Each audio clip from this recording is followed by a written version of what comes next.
Mari kita lihat sebuah ayat di dalam Al-Fatir ayat ke-15. Ya ayuhan nas, sekarang yang diserunya adalah manusia. Wahai manusia.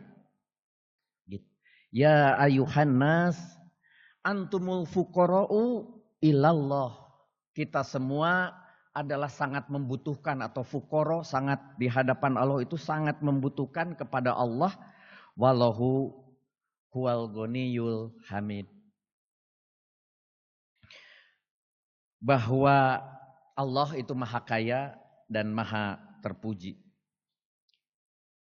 Tentunya pada kesempatan yang sangat singkat ini, selain puja dan puji kita sudah sampaikan, kita harus selalu bersyukur atas kehadiran kita di dunia yang syariatnya datang dari orang tua kita, lewat ibu kita. Kita diberi keimanan, kita diberi kesehatan, kita diberi waktu, dan hari ini kita bisa duduk di tempat yang berbahagia ini. Semoga Allah merahmati kita semua. Tidak ada yang tidak perlu disyukuri dalam tubuh kita saja. Kita punya darah yang terus mengalir, punya jantung yang memompanya, punya paru-paru yang kemudian mengambil oksigen yang tanpa kita suruh. Pernahkah kita menyuruh jantung untuk berdetak? Ketika tidur pun jantung tetap berdetak. Paru-paru tetap mengambil oksigen dari udara yang sekarang masih gratis. Dan saudara makin sadar ketika terjadi COVID, harga oksigen begitu mahal.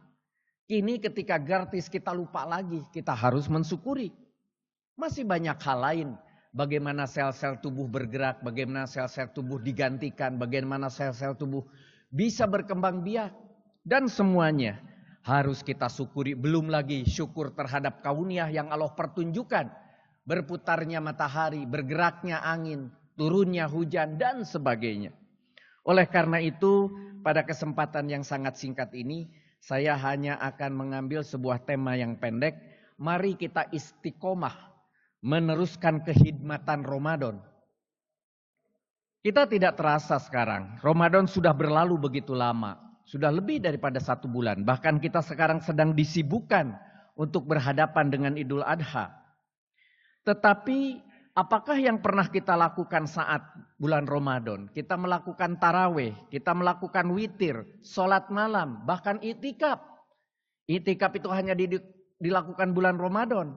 Yaitu bagaimana kita mensyiarkan masjid pada saat bersamaan memperingati turunnya Al-Quran yang kita kenal dengan istilah Lailatul Qadar. Maka kita melakukannya dengan senang hati. Ada itikaf, ada taraweh, ada witir. Bahkan kajian-kajian tausiah-tausiah di masjid. Juga la'alakum taskurun di ayat ke-185. Semoga kalian bersyukur. Kapan? Yaitu sekarang. 11 bulan yang tersisa. Jangan sampai bulan puasa kita jor-joran. Sampai hatam berkali-kali. Sampai sholat malam terus menerus. Kemudian kita juga memberikan infak dan sodako yang cukup signifikan, bahkan membayar zakat. Tetapi setelah selesai bulan Ramadan, 11 bulan yang tersisa kembali seperti semula. Maka makna siam tidak pernah kita peroleh. Oleh karena itu ketika kita mendengar la'alakum tatakun, la'alakum taskurun, bahkan la'alakum yang terakhir adalah yarsyudun. Orang-orang yang mendapat petunjuk. Nah, apakah petunjuknya hanya di bulan Ramadan? Apakah sebelah bulan yang lain kemudian kita kembali? Bukan kembali menjadi fitrah, tetapi kembali seperti semula. Sangat disayangkan. Padahal di antara kita, selain kita mengucapkan selamat Idul Fitri kepada sahabat kita, itu ucapan umum, kita selipkan doa, taqabbalallahu. Taqabbalallah minna wa minkum. Kita sering ucapkan itu. Taqabbal yaitu Allah, taqabbalallahu di mana Allahnya di situ sebagai fa'il. Taqabbalallahu, Allah terimalah minna wa minkum. Kami, apa yang dari kami dan apa yang dari kalian.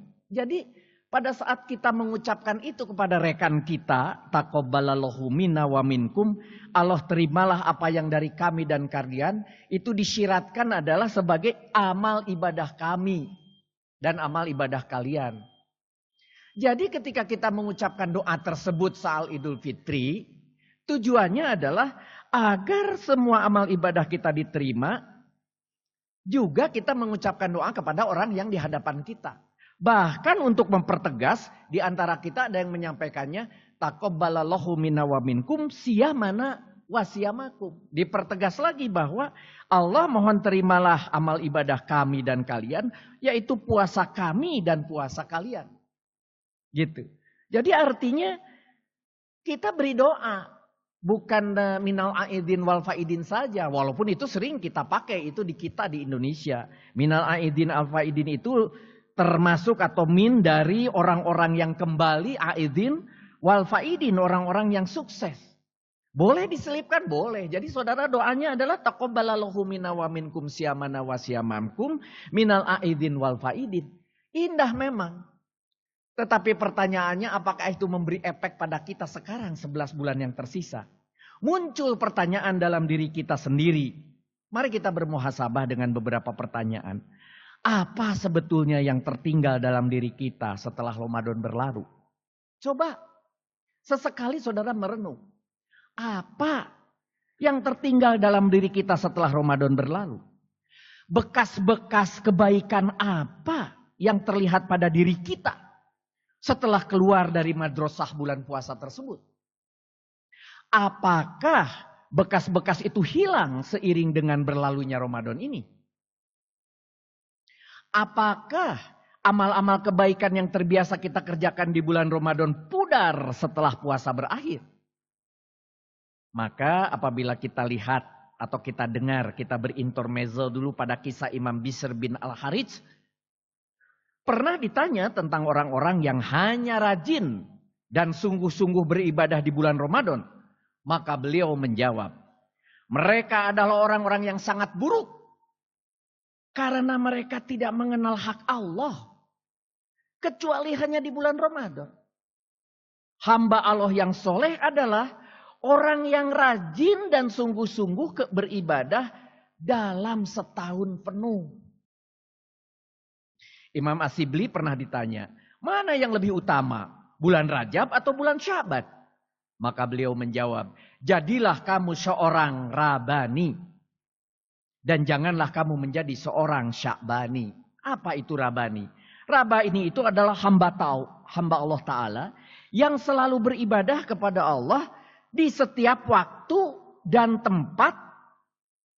Itu yang kita sebut sebagai Rabani. Setiap waktu dan tempat. Tidak menunggu waktu-waktu tertentu yang kata Ustadz katanya ini ada waktu-waktu ijabah. Maka disinilah kita beribadah. Jam-jam diijabah. Maka disinilah kita berdoa.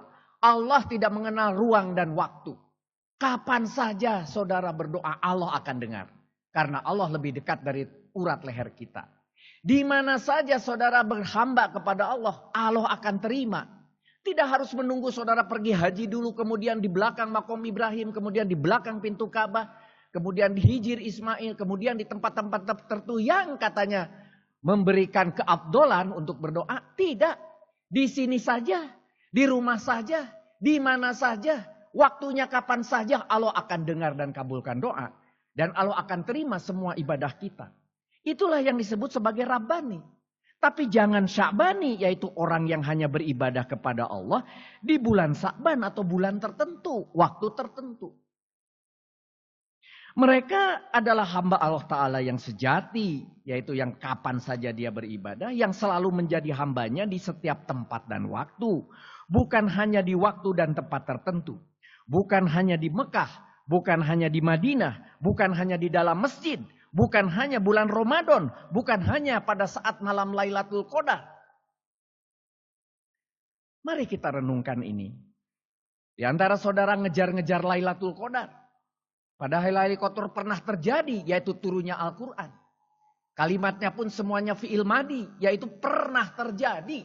Ada sebuah malam yang nilainya adalah seperti 1000 bulan, yaitu diturunkannya Al-Quran. Yang di dalam malam itu memberikan hikmah yang banyak. Kemudian kita peringati, namanya i'tikaf. Begitu. Jangan sampai menurunkan harkat dari sesuatu yang sifatnya nisbi. yaitu sebuah kebaikan dari Allah, menjadi sesuatu yang fisik. Seolah-olah Lailatul Qadar itu sebuah benda yang kalau turunnya itu, kalau malamnya itu kemudian agak redup, kemudian tidak terlalu panas, semua difisikkan. Tidak perlu. Ujung-ujungnya adalah akan ditanya, setelah Lebaran, setelah Idul Fitri, apa yang berubah pada diri kita? Bukan pada malam itunya saja. Begitu. Mari kita lihat Al-Quran surat Al-Fatir ayat ke-15 yang tadi dibacakan di awal. Ya ayuhanas wahai manusia, antumul fuqara'u ilallah, kalian semua butuh kepada Allah, walahu huwal ghaniyul hamid. Dan Allah dialah yang maha kaya dan maha terpuji. Kita membutuhkan dan mengharapkan rahmat Allah.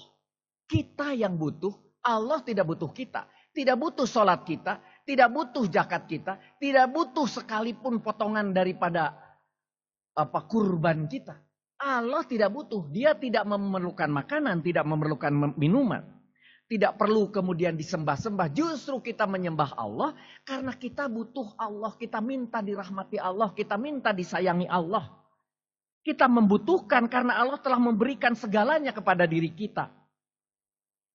Dan itu ada perintahnya di dalam Al-Hijr ayat ke-99. Wa'budu robbaka, dan sembahlah robbaka, Tuhan kamu. Hatta hingga ya tiakal yakin. Yaitu datang kepadamu sebuah kepastian, yaitu sebuah kematian. Jadi kita punya tugas untuk beribadah itu selamanya sampai kita mati. Begitulah bahasa kasar.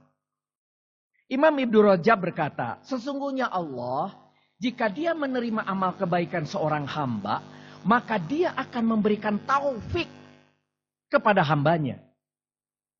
Taufik tersebut untuk beramal saleh setelahnya, itu yang namanya taufik. Jadi kita mendapatkan taufik karena kita bisa melakukan amal soleh setelahnya. Sebagaimana ucapan salah seorang dari mereka, yaitu ulama salaf. Ganjaran perbuatan baik adalah sebuah taufik, sebuah kekuatan, sebuah pertolongan dalam kebaikan setelahnya. Dari Allah Ta'ala untuk melakukan perbuatan-perbuatan baik setelahnya. Jadi ketika kita berdoa semoga kita mendapatkan taufik, itu artinya bahwa setelahnya kita menjadi lebih baik. Setelahnya kita mendapatkan sesuatu kebaikan. Maka barang siapa yang mengerjakan amal kebaikan, lalu dia mengerjakan amal kebaikannya lagi dan lagi setelahnya, maka itu merupakan pertanda diterimanya doa dan amal kita. Kebaikan Allah Ta'ala tadi, itu adalah sesuatu yang terjadi setelahnya. Sebagaimana barang siapa yang mengerjakan amal kebaikan, lalu kemudian dia mengerjakan perbuatan buruk setelahnya, maka itu merupakan pertanda tertolak dan tidak diterimanya amal dan doa. Jadi oleh karena itu alat ukurnya bukan saat kita berdoa, bukan di mana tempat kita berdoa, bukan waktu kapan kita berdoa, tapi setelah kita berdoa dan berbuat kebaikan, apakah setelahnya kita berbuat kebaikan yang sama? Atau sesuai dengan doa yang kita panjatkan. Inilah makna daripada istiqomah yang sering kita dengar. Istiqomah. Istiqomah yang sesungguhnya, dan inilah pertanda diterimanya amal soleh kita. Di dalam Al-Baqarah ayat ke-284 yang sering dijadikan ayat yang dibacakan oleh para imam. Lillahi ma fis samawati wa ma fil ard. Milik Allah lah apa yang ada di langit dan apa yang ada di bumi. Wa in tubdu ma fi anfusikum aw tukhfuhu yuhasibkum bihillah. Jika kamu menyatakan apa yang ada di dalam hatimu dan kamu menyembunyikan, niscaya Allah akan memperhitungkan bagimu. Artinya apa yang terucap, apa yang tersirat, apa yang di dalam hati, Allah Maha tahu. Karena Allah ada dalam diri kita. Fayaghfiru liman yasha wa yu'adzibu may yasha, dan mengampuni siapa saja yang dia kehendaki dan mengazab siapa yang dia kehendaki. Wallahu ala kulli syai'in qadir. Allah Maha Kuasa atas segala sesuatu. Jadi bentuk amal kebaikan yang paling dicintai Allah, jor-joran, ibadah jor-joran. Setelahnya kemudian kita berdoa. Yang baik adalah Kita ukur bulan puasa ini saya akan naikkan. Biasa tidak pernah sholat malam, sekarang minimal sebulan sekali saya sholat malam. Biasa sholat malam saya sebulan 2 kali, sekarang setiap minggu. Biasa saya setiap minggu saya lakukan sekarang 3 hari sekali. Dan seterusnya, itu kenaikan. Biasa saya tidak tamat Al-Quran, sekarang minimal saya akan tamat Al-Quran dalam sebulan. Atau biasanya hanya 1 juz, sekarang 2 juz. Atau biasanya cuma selembar, sekarang 2 lembar. Itu adalah sebuah kenaikan yang terukur. Dan setelahnya lakukan hal yang sama. Yang sering terjadi bulan Ramadan segalanya diada-adakan, segalanya dilakukan, setelahnya hilang. Itu tidak disukai oleh Rasul. Karena Rasul menyukai sebuah amal yang terus-menerus walaupun sedikit. Maka silahkan nilai diri kita. Sebagai muhasabah, apakah kita termasuk orang-orang yang beruntung? La'alakum tatakun, la'alakum taskurun, la'alahum yarsudun. Apakah itu semua terjawab? Yang beruntung dan diterima amal ibadah kebaikan kita selama bulan puasa tadi? Apakah kita termasuk istiqomah yang sesungguhnya, yaitu pertanda diterimanya amal soleh selama bulan puasa? Jadi ingatlah pada selalu kepada hadis Bukhari dan Muslim ini. Rasulullah SAW bersabda, amal ibadah yang paling dicintai Allah adalah amal yang terus-menerus dan dikerjakan walaupun sedikit. Semoga kita diberi kemampuan untuk istiqomah melakukan kebajikan dan kehidmatan seperti selama bulan Ramadan. Barakallahu li wa lakum.